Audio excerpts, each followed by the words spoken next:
म्हणून वेड्यापेशी मुलं वेडेपेशी मुली न कळता सुद्धा एकमेकाच्या मागे लागतात. घुमला गजारा भाळी ज्ञानराज माझी माऊली. प्रेम म्हणजेच बाप आणि प्रेम म्हणजेच आई. पण काहीतरी नावाने हाक मारावं. प्रेम म्हटलं तर जमणार नाही. तृप्ततेचं धन आहे, जीवन सार्थकी लागल्याचं धन आहे. म्हणून वेड्यापेशी मुलं वेडेपेशी मुली न कळता सुद्धा एकमेकाच्या मागे लागतात.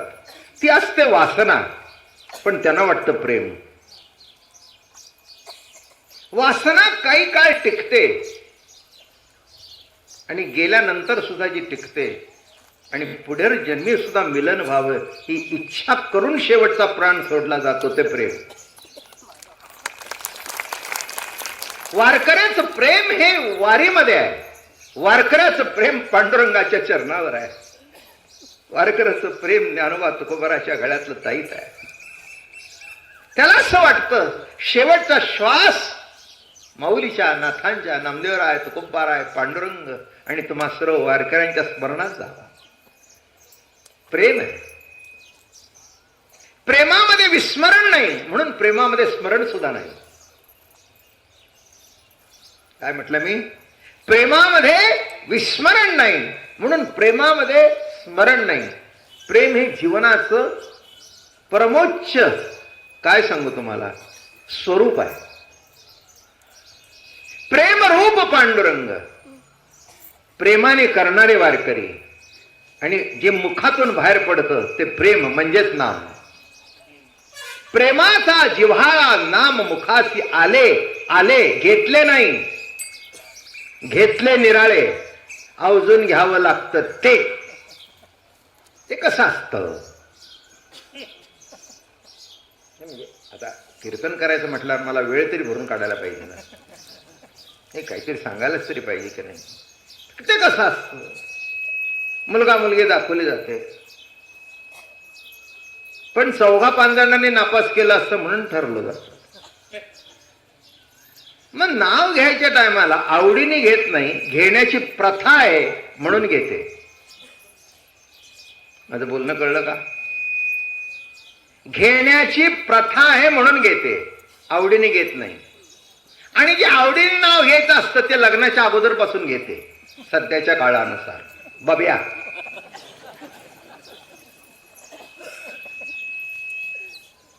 म्हणजे त्याच्यात काही अवघड वाटण्याचं कारण नाही आहे. एरवी काय प्रेमा अनुवाद असे काय, प्रेमात अगदी सतत रावसाहेबच म्हटलं पाहिजे, भाऊसाहेब म्हटलं पाहिजे. लोकांच्या समोर बोलणं नाही राहिलं, पण पम्या म्हटलं तर कुठे बिघडलं, रम्या म्हटलं तर कुठे बिघडलं नाही का? मला माहिती आहे एका ठिकाणी एक अगदी माझ्या, तो मनुष्य त्या काळातला, जुन्या काळातला ग्रॅज्युएट, इंग्रजीमध्ये फरडा. माझं बोलणं कळलं का? त्याची बायको त्याला आपल्याकडे दर रविवारी ज्ञानेश्वर सांग ठोंब्या म्हणायची आणि त्याच्या पुढे कोणाची उभं राहण्याची ताकद नव्हती. पण मी त्यांना विचारलं, म्हटलं हे ठोंब्या कसे म्हणते? नाही म्हणले, तिच्याशिवाय असं म्हणणार कोण आहे?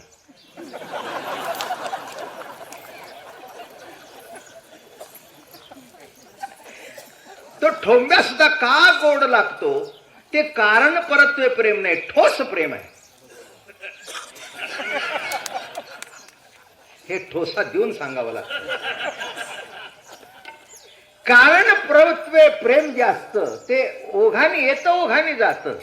पण जे कारण पर्वत अकारण, माझं बोलणं कळलं का? अकारण नाही का? वारकरी संप्रदाय इतका अविचारी संप्रदाय दुसरा कोणता नाही. ते म्हणाल बाबा महाराज डोकं नाही खांद्यावरच आणि डोक्याच्या ठिकाणी डोकं आहे. अविचारी शब्दाचा अर्थ एकदाच विचार केलाय, पुन्हा विचार करायचा कारण नाही. विचार झालेला आहे. मातेची आखांदी बाळ नेणे सुख, खलास. इथून पुढे विचार करायचा नाही म्हणून अविचारी नाही का? पंढरीला जायचं म्हणून विचार करायचा. आमच्या जन्मापासून कधी विचारच डोक्यात आला नाही की या पुढच्या वर्षी जायचं का. जसं उठल्यानंतर जेवायचं का हा विचार येतो, चहा प्यायचा का हा विचार येतो, प्यायचाच, जेवायचंच नाही का? हे आहेत ना, म्हणजे त्याच्याबद्दल विचार करावा लागत नाही, नामे अविचार. हे माझी सगळी थेरी उलटी आहे. मला जन्माला घालतानाच उलट्या खोबडीचा घातला. त्यामुळे माणसांना लवकर बोलण्याचा अर्थ अविचार. हे माझी सगळी थेरी उलटी आहे. मला जन्माला घालतानाच उलट्या खोबडीचा घातला. त्यामुळे माणसांना लवकर बोलण्याचा अर्थ समजत नाही. त्याला मी तरी काय करू? असं बोलणं कळलं का? अविचार, विचार करण्याचा काही. हा, एकाने विचारलं तुम्ही कोण आहात? म्हटलं अस्पृश्य. ते म्हणले का? अस्पृश्य या शब्दाचा अर्थ म्हटलं माझा असा आहे, पांडुरंगाशिवाय ज्ञानोबा तुकोबाशिवाय आम्हाला कोणीच शिवत नाही. नको तो धर्म शिवत नाही, नको तो विचार शिवत नाही, नको ते ग्रंथ शिवत नाहीत, नको ते नाम शिवत नाही, असे कोणीच शिवत नाही, कोणी शिवू शकत नाही, आम्ही शिवून देत नाही, असे अस्पृश्य. म्हणून अस्पृश्य अध्यात्मात होणं हा अध्यात्मातला कळस आहे, नाही का? ज्याला काम नाही, क्रोध नाही, लोभ नाही, दंभ नाही, स्पर्श करू शकत नाही, असा अस्पृश्य, नाही का? हा, आहे का? थोडं बहुत आपण माणूस आहोत, असणारच, नाही का? पण इतराच्या इतका उचलून जात नाही. माझं म्हणणं कळलं का? हा, हे जीवनामध्ये नीट लक्षात येणं पहिल्यांदा अत्यंत आवश्यक आहे, नाही का? माणसं म्हणतात क्रोध असू नाही, पण आल्याशिवाय राहत नाही. हे सुद्धा क्रोधात येऊन सांगतो. माझं बोलणं कळलं का? हे काय आहे? उगीच सोडा सोडा सोडा सोडा. आमच्या मुंबईच्या पूर्वी सोड्याची गाडी होती आणि त्या सोड्याच्या गाडीचे बैल मोठ्या शेंगाचे असायचे. तेव्हा स्वतःला तर काही सुटत नाही, पण दुसऱ्याला सोडा सांगायचे असे सोड्याच्या गाडीचे बैल.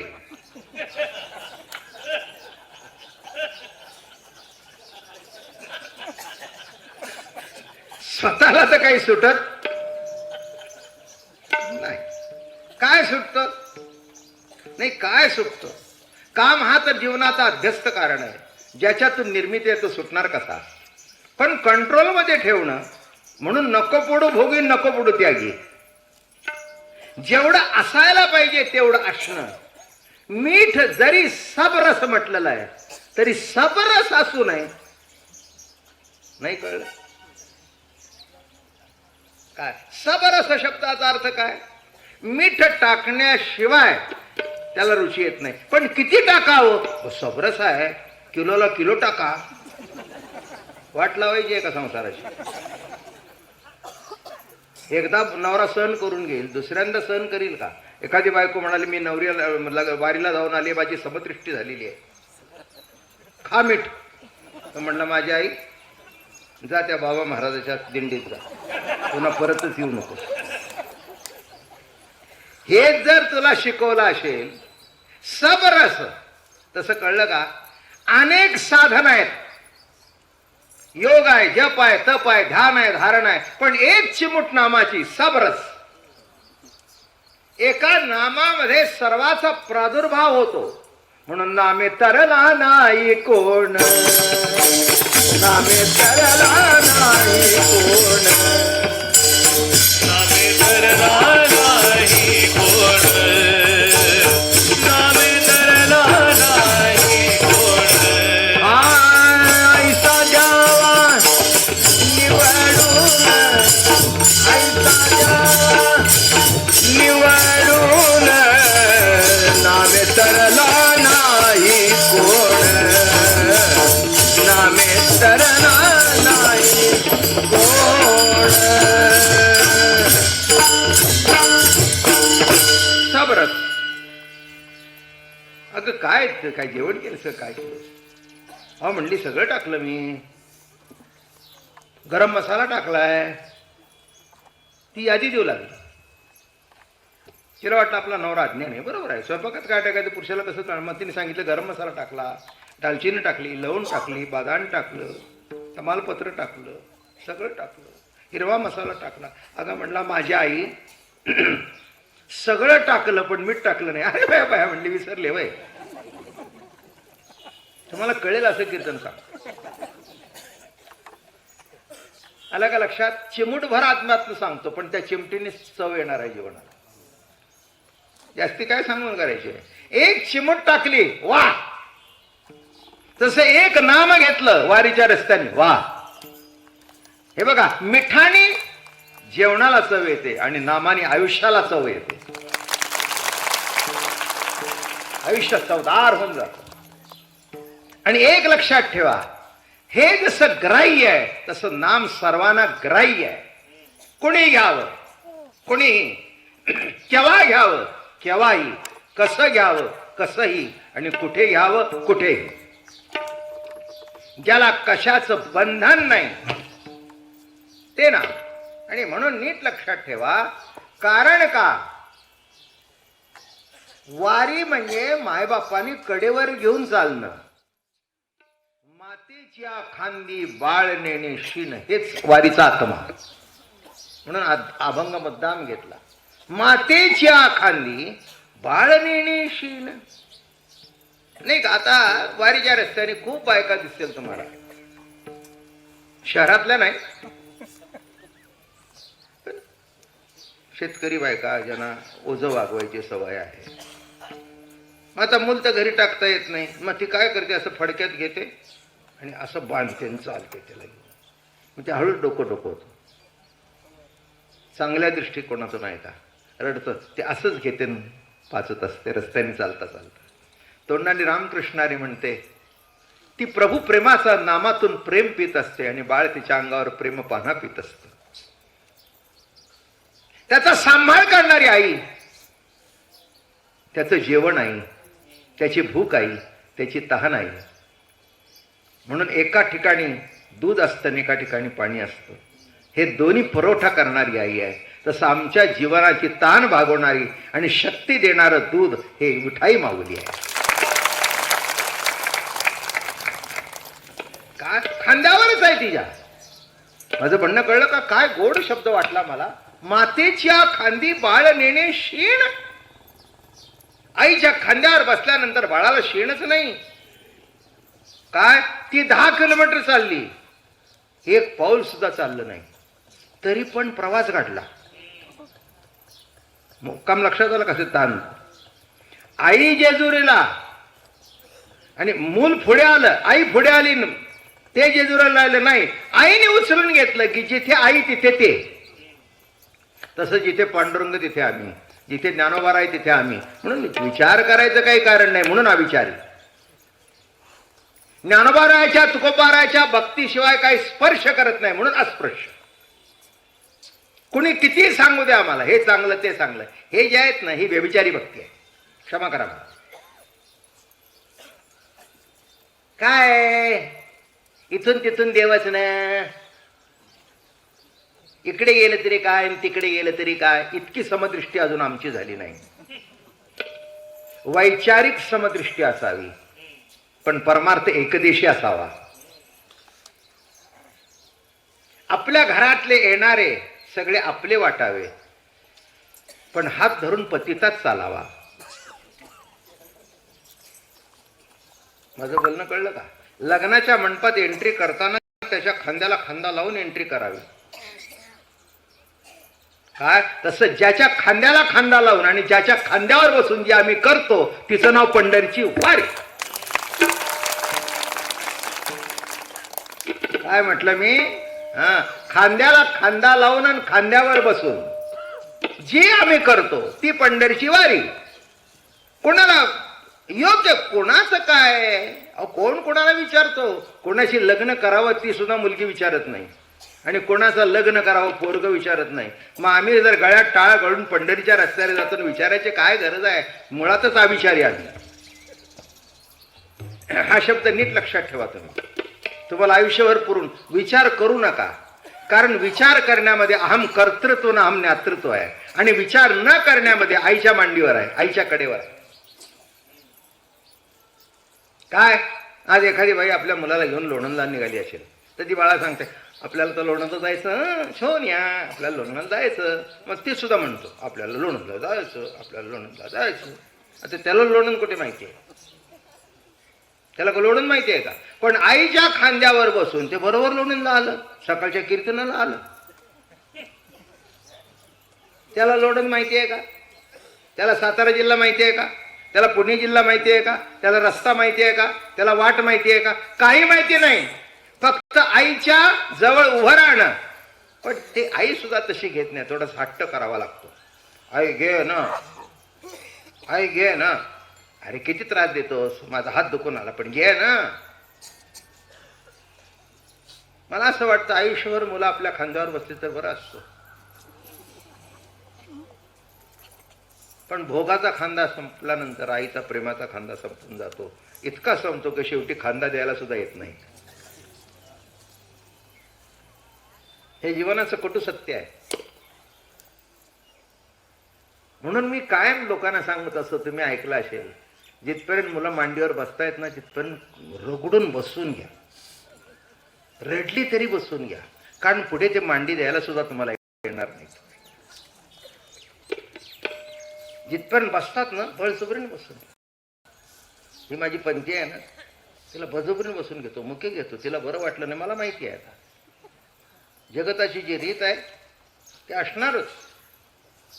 काय मांडीवर बसते, वारीला आणली, मुके घेतले, बळजबरी नाही, बाप्पा बाप्पा, बरं ठीक आहे, ठीक आहे, आनंद आनंद आनंद आहे. मुलांच्यात का आनंद वाटतो? आपलं ते सगुण प्रगट परिच्छिन्न रूप आहे, नाही का? रसगुल्ल्याची गोडी असली तरी पण बॉल मध्ये येतो, यावा लागतो. रसगुल्ल्याचा बॉल बाउल मध्ये यावा लागतो. थोडस फरक झाला की अर्थ पालट. रसगुल्ल्याचा चेंडू आपण म्हणू ना, काय तर बॉल मध्ये आला की नुसता मनात रस असून उपयोग नाही आणि गुल असून उपयोग नाही, ते गुल होतो.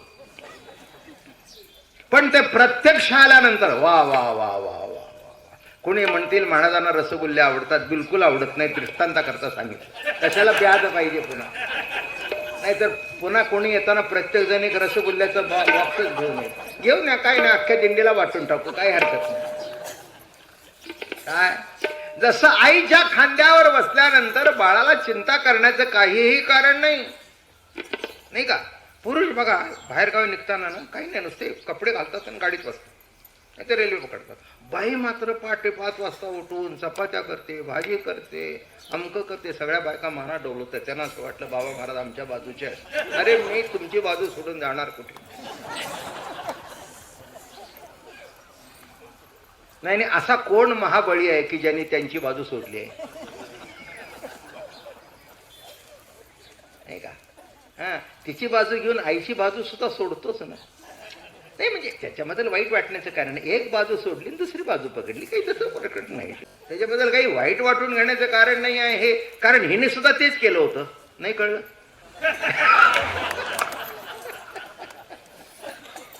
माझ्याकडे एक बाई तक्रार करणार, ते म्हणले आमचा मुलगा बायको बरोबर गेला. म्हटलं तूही तेच केलं होतंस ना? ते म्हणले महाराज तुमच्या सगळं लक्षात आहे. म्हटलं पुढे तू विचारणार म्हणून लक्षात आहे. मातेच्या खांदी पंढरीची वारी नीट लक्षात घ्या. काय आमचे दादा महाराज फार उच्च कोटीचं सांगायचंय. सच्चिदानंद रूप हा परमात्मा आहे. सत्तेचं ज्ञान, ज्ञानाचा आनंद, आनंदाचं प्रेम आणि प्रेमाची पंढरी आणि प्रेम स्वरूप पांडुरंग. मोठी भाषा वापरायची.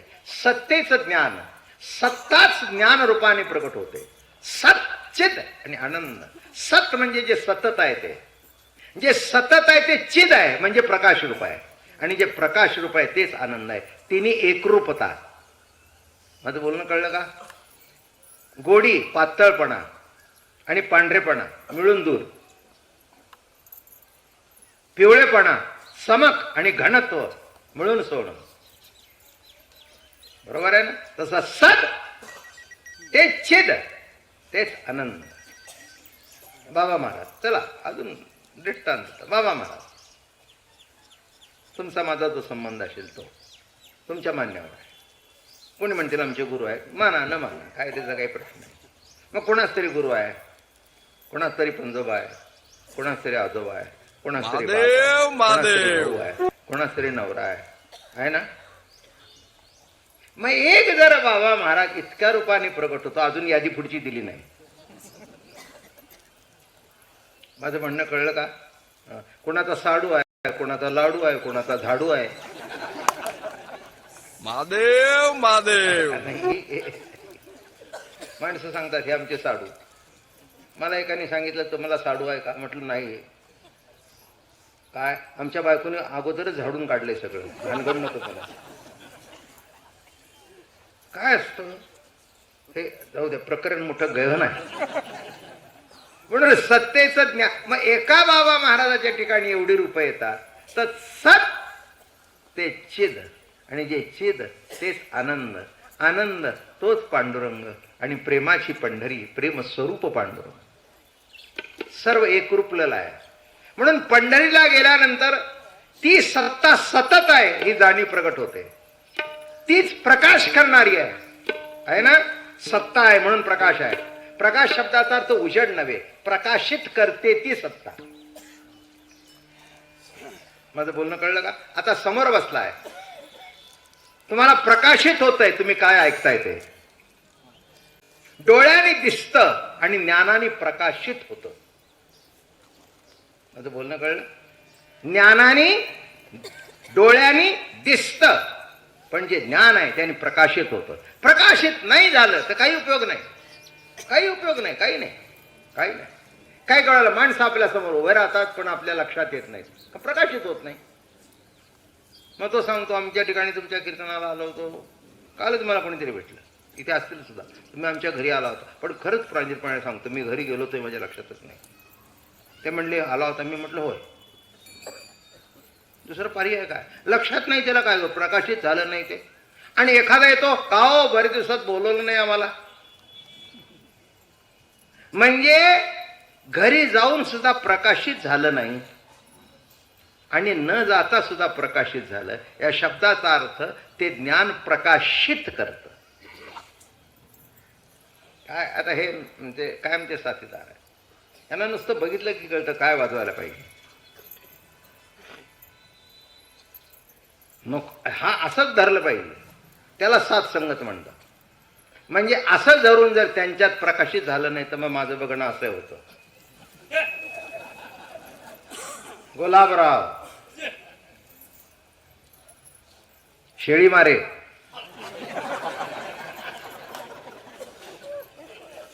नाही नाही चुकलं, वाघ मारे, वाघ. मी त्या वाघाचं खाद्य सांगितलं, वाघाचं खाद्य सांगितलं. नाही नाही, तो खरं शेळीसारखाच आहे, शाहू आहे. वारकरी असाच असा, नम्र असावा, नतमस्तक असा, आवडीने प्रेमाने, खरंच आहे. हे बघा, उगीच उद्धट असू नये, त्यापेक्षा शेळी असणं वाईट आहे, वाईट नाही. कोणाचं तरी खाद्य होण्यापेक्षा आपलं जीवन अलिप्ततेने जगणं केव्हाही उत्तम असतं. जीवनामध्ये समाधान असतं, हे शिका. नको तिथे नाक खुपसायला शिकू नका. आपल्या तोंड नाकात घाण असते ना, अंगी लोकांची शिरते. पण शब्द मराठी फार विचार करून लिहिलेले आहेत. नाक खुपसू नका, याचा अर्थ काय? तुमच्या नाकात तुमच्या घरातली घाण आहेच आहे आणि अजून लोकांची का घेता? म्हणून पंढरपूरला येताना सगळं शिंकरून यावं. काय सगळं शिंकरून गेलं की नाही की नाक स्वच्छ, पुढचा नीट लक्षात घ्या, श्वासोश्वास स्वच्छ जातो आणि जीवन पवित्र होऊन बाहेर पडते. म्हणणं कळलं का? श्वास कसा गेला पाहिजे, कुठे न अडकता गेला पाहिजे. श्वास न अडकता केव्हा जाईल नीट? श्वास जो चालवतो त्या विठ्ठलाचं स्मरण होईल तेव्हा. श्वास चालवणारा कोण आहे? म्या बोलविल्या वेद बोले, म्या हलविल्या प्राण व्हाले, जो जगाते चालता. प्राण माझ्यामध्ये हलतोय हे स्मरण झालं पाहिजे. श्वास स्वच्छ झाला नाही म्हणला, आपण मेहनत करतो त्यामुळे आतापर्यंत हल्लीदारीच पडलो नाही. काही काही माणसं मला शहाणपणा शिकायला येतात, कारण मी गोळ्या बिळ्या घेतो, घालत नाही कोणाला. आता प्रवचन कीर्तनामधून एखादी शब्दाची गोळी पडत असेल तर ते पडते, कामच आहे आमचं. तुमच्यातला विकाराचा मुडदा पाडल्याशिवाय तुमच्यातल्या प्रेमाची प्रतीती जागृतच होणार. म्हणून आता पुन्हा विचारू नकोस, उपदेश विचारू नकोस. पुन्हा पुन्हा हाच उपदेश. पुन्हा पुन्हा काय विचारतोस? पुन्हा पुन्हा काय विचारतोस? नको सांडू अन्न, नको सेवू वन. काय बघ, सगळे म्हणतात हे सोडा, ते सोडा, ते सोडा. अरे काय सोडतोस? काहीही सोडू नकोस. जेवढं सेवन करायचं असेल तेवढंच सेवन करणं. सेवन करायचं तेवढं सेवन करणं आणि बाकीचं न सेवन करणं नामे सोडणं. माझं बोलणं कळलं का? ह्याने केव्हा वाजवायला पाहिजे? मी म्हटल्यानंतर का उगीच मी बोलत असताना सुद्धा टणटण करत बसायचं. त्याने येते लहर कधी कधी. म्हणजे गुलाबरावला असं बऱ्याच वेळ बसल्यानंतर त्यांना असा हात शिवतात. मग ते जरा स्वस्त बसा.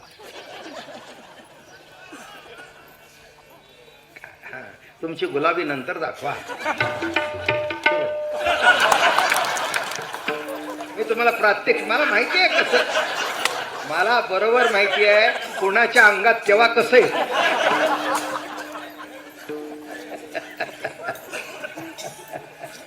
माझं बोलणं कळलं का? म्हणून वाजवण्या करतायत, पण केव्हा वाजवावं आणि केव्हा काय वाजवावं? मग वाजवणं सोडायचंय का? तसं अन्न सोडायचंय का? नाही. जितकं खायचं तेवढं.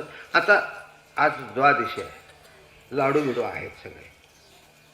मग आता पण 1 वाजता चालायचं ना. 10 लाडू खाऊन चालता येईल का? रस्त्यात समाधी होईल.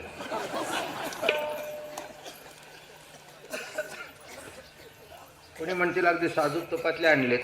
अरे पण साजूक तुपातले आणले तर ते साजूक पोट सुद्धा साजूक बिघडे. लाडू खायचे ते किती खायचे? प्रसाद म्हणून खायचा. एवढा का खातच सुटला? माझं म्हणणं कळलं? चालू आहे, चालू आहे, चालू आहे. इकडे बघ रे. ट्रम्पेट ट्रम्पेट बघ. भोंगे बघ.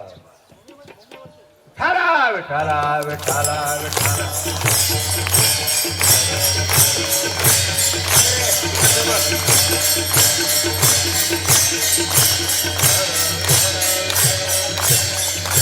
बोला पुंडलिका वरदे हरी विठ्ठल.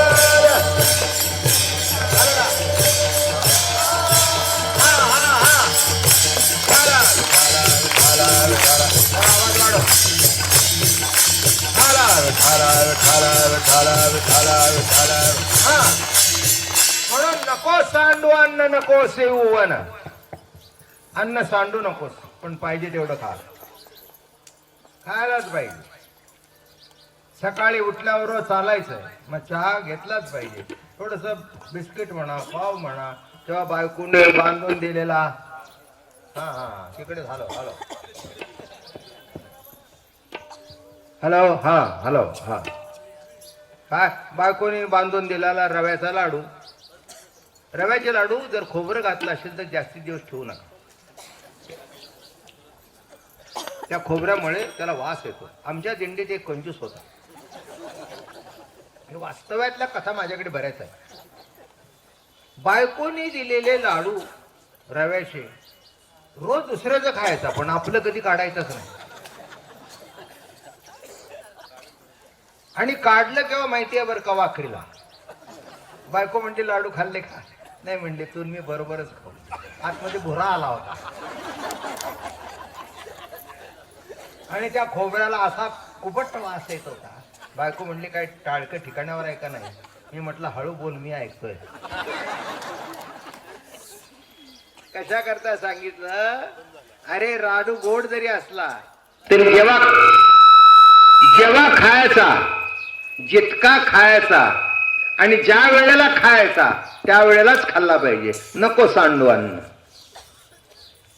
अन्न टाकायची गरजच नाही. फक्त काय खावं. माझं बोलणं कळलं का? वारकऱ्याने आणि वारकरी संप्रदायाने खाऊ नका म्हटलं नाही, फक्त काय खायचं एवढं सांगितलं. डॉक्टर खाऊ नका म्हणतात का? काय डॉक्टर? 2 डॉक्टर बसलेत माझ्याकडे, दिसतच नाही. सगळे त्या वारकरी ड्रेस करून आल्या कारणाने कोणी डॉक्टर काय काय बरेच डॉक्टर आहेत तिथे दिंडीमध्ये, पण कोणीही डॉक्टर म्हणून येत नाही. काय खांद्यावर पताकी घेतात, वारी करतात, बरोबर आहे ना? मग तुम्ही सांगता ना खाऊ नका, खाऊ नका सांगताना काय सांगतात? तेलकट खाऊ नका, जास्ती तुपट खाऊ नका. तुमची बायको कालच म्हणत होती दिवसाआड पुरणपोळी लागते, खाऊ नका. आहेत माझ्या दिंडीत सुद्धा आहेत, सकाळी उठलं की त्याला ते लागतंच, ते खाल्ल्याशिवाय बरं वाटत नाही. मग डॉक्टर सांगतात जास्ती खाऊ नका, खा, बरोबर आहे ना? नको सांडू अन्न. मी मागेही सांगतो, आता कीर्तन आहे तर सांगायलाच पाहिजे ना. एका माणसाला माळ घालायची होती, आला माझ्याकडे, मला म्हणला बाबा महाराज तुम्ही खाता का? म्हटलं खातो. आता खोटं कसं बोलणार मी? अन्नमय प्राण आहे, जलमय प्राण आहे, खातोच. म्हणला खात असल्यानंतर पित असाल, खाल्ल्यानंतर प्यावंच लागतं.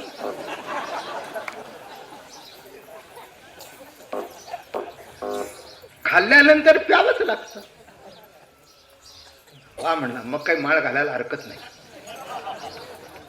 म्हटलं जरा नीट बस खाली. खावं पण वरण भात खावा, खावं पण चपाती खावी, खावं पण ज्वारीची भाकरी खावी. हा कांदा खाल्ला तरी हरकत नाही, लसूण खाल्ला तरी हरकत नाही, हार्टला चांगला असतं. खा, पण मांस मच्छर नाही. कुणाचा जीव घेऊन तो जीव तळमळतोय. तुम्ही कधी कोंबडं कापताना बघितलंय का? बघितलं नसेल आणि वाईट वाटलं असेल तरी बघा, ते किती फडफडत असतं मेल्यानंतर सुद्धा. आता त्याची जर तळमळ तुमच्या पोटात गेली तर तुमचं काय होईल? खा, खा, पण काय खा? पी, पण काय पी? दूध, मसाल्याचं घे, लिंबाचं सरबत घे, ताक घे, अमूलची लस्सी घे. मला काही त्यांनी प्रचारक नेमला नाही. गोविंदची घे, काय जी अवेलेबल असेल ती. काय चालतं पितो, पण काय पितो? तसं नको सांडू अन्न या शब्दाचा तर काहीही खा असं नव्हे. वारकरी बरं व्हायचं असेल तर हे खाऊ नकोस आणि हे खा, बरोबर आहे ना? हे सांगता ना तुम्ही. हे बघा, खाऊ नको आणि खा याचा जो मध्य सांभाळतो त्याला पथ्य म्हणतात. म्हणून अभंग सुद्धा आहे, पथ्य नाम विठोबाचे आणि कवाचे नसे, आणि कवाचे